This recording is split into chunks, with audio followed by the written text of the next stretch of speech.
Assalamualaikum warahmatullahi wabarakatuh. Saya Arifin Nur Hakim, mahasiswa IAIN Salatiga, jurusan Sejarah Peradaban Islam. Di sini saya akan membahas tentang yang pertama, pengertian manusia, yang kedua, pengertian kebudayaan, dan yang ketiga, hubungan manusia dan kebudayaan. Baik, yang pertama saya akan menjelaskan pengertian manusia. A. Pengertian manusia menurut beberapa para ahli. Yang pertama, menurut Umar Muhammad Al-Taumi Al-Syaibani, pengertian manusia adalah makhluk yang mulia. Manusia merupakan makhluk yang mampu berpikir, dan manusia merupakan makhluk tiga dimensi yang terdiri dari badan, ruh, dan kemampuan berpikir atau akal.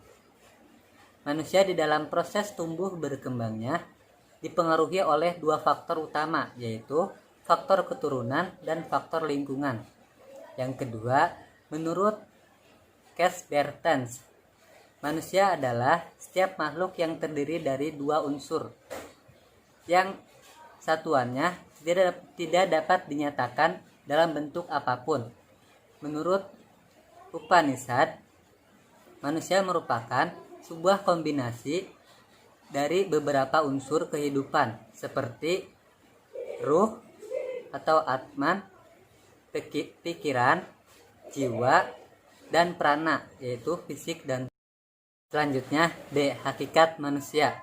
Yang pertama, makhluk ciptaan Tuhan yang terdiri dari tubuh dan jiwa sebagai satu kesatuan yang utuh. Yang kedua, makhluk ciptaan Tuhan yang paling sempurna jika dibandingkan dengan makhluk yang lainnya. Yang ketiga, manusia memiliki perasaan rohani. Perasaan rohani adalah perasaan luhur yang hanya terdapat pada diri manusia, yaitu perasaan intelektual, perasaan estetis, perasaan etis, perasaan diri, perasaan sosial, dan perasaan religius. Yang keempat, makhluk biokultural, yaitu makhluk hayati yang budayawi. Yang kedua, kebudayaan. Kebudayaan dari bahasa Sanskerta berasal dari kata budaya, yang berarti budi atau akal.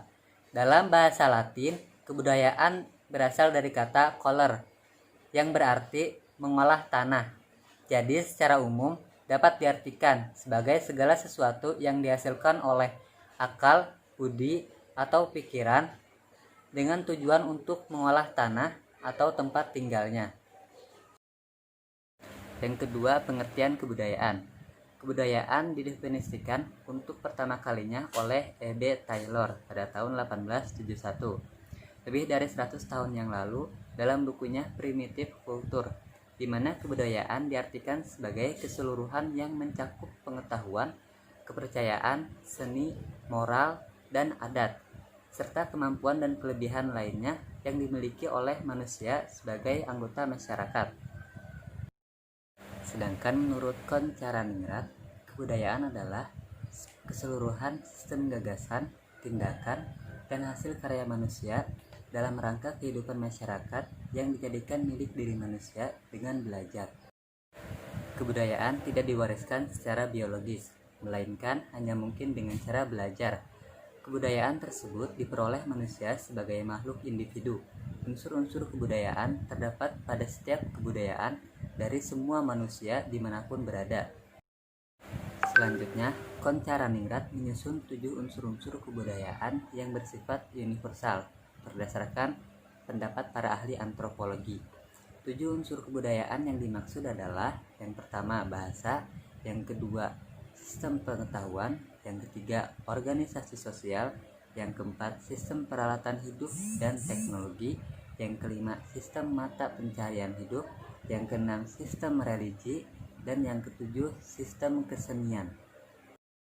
Selanjutnya, hubungan manusia dan kebudayaan. Manusia dan kebudayaan merupakan dua hal yang sangat erat kaitannya satu sama lain. Manusia di alam dunia ini memegang peranan yang sangat unik dan dapat dipandang dari segi apapun. Dalam sosiologi, manusia dan kebudayaan dinilai sebagai dui tunggal. Maksudnya, walaupun keduanya berbeda, tetapi keduanya merupakan satu kesatuan.